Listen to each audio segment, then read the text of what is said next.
Bonjour à tous. Nous sommes là ce matin pour vous partager la méditation quotidienne de la voix de l'Esprit. Et nous sommes dans le livre de Apocalypse, son chapitre 3, versets 19 et 20. Apocalypse 3, 19, 20. Moi, je reprends et je châtie tous ceux que j'aime. Aie donc du zèle et réponds-toi. Voici, je me tiens à la porte et je frappe. Si quelqu'un entend ma voix et qu'il ouvre la porte, j'entrerai chez lui et je souperai avec lui et lui avec moi. Que le Seigneur bénisse sa parole. Amen. Le thème de notre méditation de ce matin, c'est manger avec Jésus. Manger avec Jésus. Le passage que nous venons de lire est un passage tiré d'une des lettres écrites à l'église de Laodicée. Et cette église, le Seigneur la qualifiait d'une église tiède. Elle n'était ni froide et elle n'était ni chaude. Elle n'était pas froide parce qu'elle ne rejetait pas ouvertement le christianisme. Mais elle n'était pas bouillante aussi car les intérêts du Seigneur lui importaient peu. Elle préférait les soins et elle refusait de reconnaître qu'elle avait besoin des soins du Seigneur. Et la Bible nous recommande de ne pas ressembler à ce genre d'église pour ne pas être tiède, ne pas être ni froide et ne pas être aussi ni bouillante. Mais ce qui a retenu plus mon attention dans le verset, c'est vrai que la Bible s'adressait à une église, mais nous pouvons prendre cela aussi dans un sens assez personnel, parce que la suite du verset dit: si quelqu'un entend ma voix et qu'il ouvre la porte, j'entrerai chez lui et je souperai avec lui. Là, le Seigneur s'adressait quand même à une personne assez spécifique, assez particulière, et le Seigneur a toujours eu le désir de pouvoir manger avec les siens, de pouvoir manger avec nous, de pouvoir dîner avec nous. Vous allez remarquer que l'on ne mange pas avec tout le monde. Je vais prendre peut-être l'exemple de la famille. Lorsque une famille se rassemble autour d'un repas et partage un repas dans la joie, dans les rires, dans les témoignages, on partage un repas avec des personnes avec lesquelles on a un lien, avec des personnes avec qui on a un certain degré d'intimité. Vous allez constater que vous ne mangez pas forcément avec tout le monde. Lorsque vous voulez manger avec quelqu'un, c'est que la personne a eu un lien, un certain degré d'intimité avec vous, ou bien a un certain lien avec vous, ou a une certaine relation avec vous. C'est pour cela que vous lui permettez de pouvoir manger avec vous. Le Seigneur également veut entrer dans ce degré d'intimité-là avec vous. Le Seigneur Jésus veut également passer à ce niveau-là avec vous et de pouvoir manger avec vous.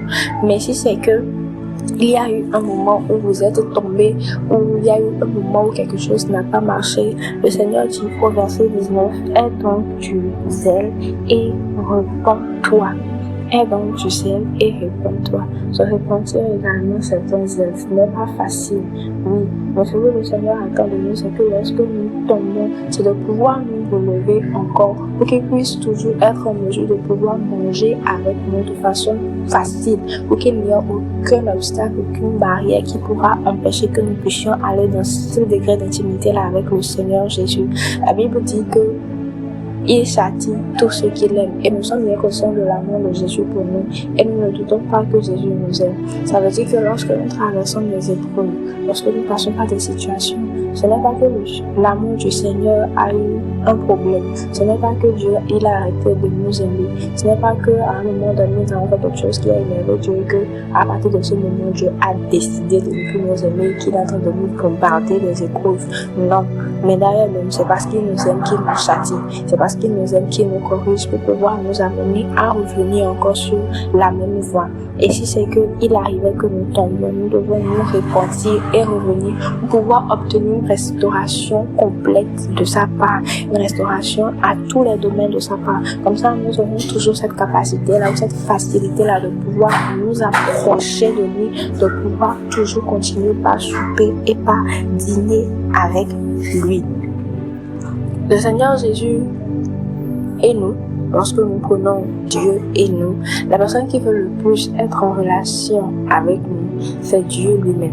C'est lui qui cherche tous les jours les voies et moyens, toujours pour rester en communion avec nous, toujours pour rester en intimité avec nous. Et pour cela, il nous a donné le Saint-Esprit, qui est un moteur très indispensable pour pouvoir garder cette relation-là que nous avons avec le Seigneur. Nous devons prier, demander à ce que le Saint-Esprit puisse nous enseigner chaque jour comment maintenir notre relation avec le Seigneur de façon intacte. Prier à ce que le Saint-Esprit puisse nous communiquer la manière dont nous devons nous comporter envers Dieu pour ne pas pouvoir l'offenser. Parce que si le Saint-Esprit est réellement avec nous, c'est clair que nous allons forcément marcher dans une bonne attitude, dans la volonté de Dieu, et tout cela pour rendre fier, pour rendre heureux le cœur de Dieu. Alors ce matin, je suis à la fin de la méditation et nous allons prier. Seigneur Jésus puissant, nous te bénissons pour ta grâce. Merci Jésus pour cette parole. Nous prions Seigneur que tu nous donnes, éternel Dieu, de pouvoir, Jésus, avoir cette facilité-là de pouvoir entrer en communion avec toi. Nous savons, Seigneur, que tu nous as donné le Saint-Esprit pour pouvoir nous aider à faire cela. Nous prions, Seigneur, à ce que le Saint-Esprit puisse réellement nous aider, qu'il puisse réellement nous inculquer ces valeurs-là, qu'il puisse réellement nous enseigner la manière dont nous devons marcher sur ta volonté pour toujours être ta fierté. Merci, Abba Père, parce que tu le fais. Au nom de Jésus, nous avons prié. Amen. Merci.